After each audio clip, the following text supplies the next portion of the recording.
Good morning, teacher and class. Today I will be presenting on affirmative action. Before we get into the rest of the presentation, we need to understand what affirmative action is. A series of laws known as affirmative action are intended to improve prospects for groups that have historically faced discrimination, unequal educational opportunities, sexism, racism, or social injustice. Instead of just promoting equality, it seeks to advance equity. Basically, affirmative action recognizes that different people have different starting points in life. In order to achieve fair outcomes now, more assistance or concern is required because certain groups have been delayed by historical injustices. Immanuel Kant believed people must be treated with full dignity.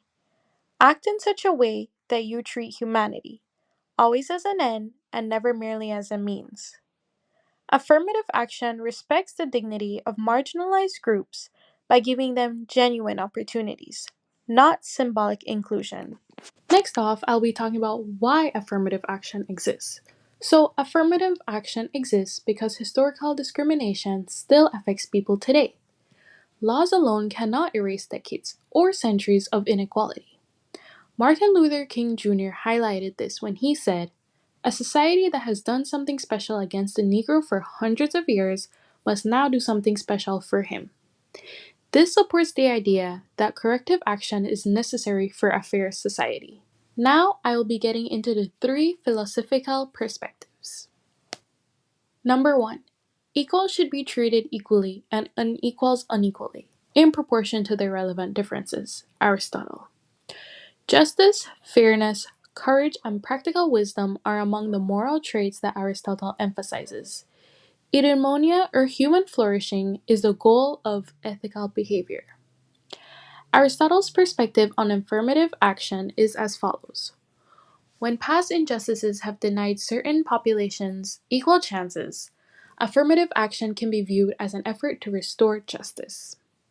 Aristotle is in favor of distributive fairness, which states that rewards ought to be distributed according to pertinent criteria.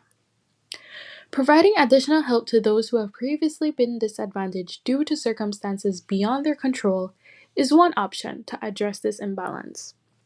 But Aristotle also highlights the golden mean.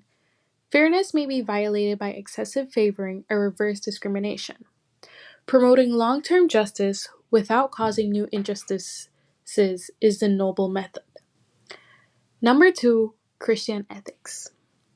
Love, also known as agape, compassion, human dignity, and justice are at the core of Christian ethics. Jesus' teachings place a strong emphasis on helping the underprivileged and uplifting those who are oppressed.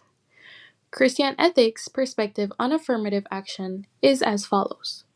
Proverbs chapter 31, verses 8 to 9. Speak up for the rights of all who are destitute. Is just one example of how the Bible frequently advocates for the protection of the underprivileged, oppressed, or poor. The Christian goal of restorative justice, which aims to mend damaged systems rather than simply punish wrongdoing, is reflected in affirmative action. Supporting affirmative action is viewed as demonstrating compassion, mercy, and fairness, assisting society in reflecting the equal dignity of all God's children. It is consistent with the principle of preferred option for the poor, which means offering special attention to those who have historically been harmed or excluded. Number three, actions are right in proportion as they tend to promote happiness. According to utilitarianism, the morally correct course of conduct is the one that results in the greatest good for the largest number of people. Utilitarianism's perspective on affirmative action is as follows. In the long run, a more diverse and equitable society benefits everyone. Better decision making, better innovation, and less social conflict.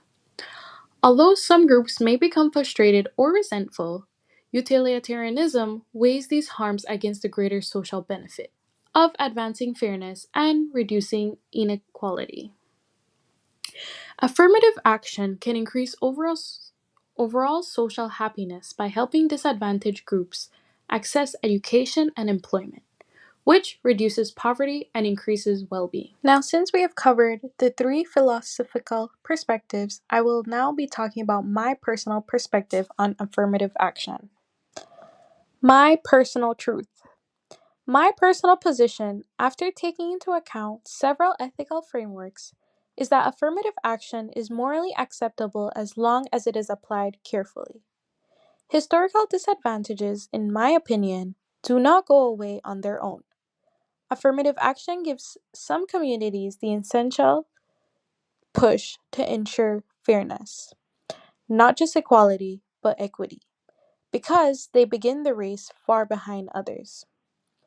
Helping those who have been neglected or mistreated is not unfair from a moral perspective. Rather, it is a step forward repairing the harm caused by previous injustices. However, I believe that the policy should be applied carefully to prevent the emergence of new types of inequality.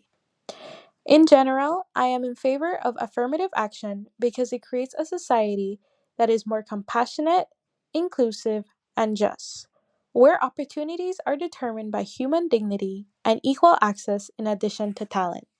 Now that we know what affirmative action is, I will be talking about two real life examples. Example number one, University of Admissions, USA. Many universities consider factors such as race, poverty, or quality of a student's high school. If a student comes from a severely underfunded school, affirmative action may give them additional consideration so they can compete fairly with applicants who had better resources. This reflects Aristotle's views of proportional fairness and Mill's idea of promoting the greatest overall good. Example number two, Employment Equity Act in South Africa.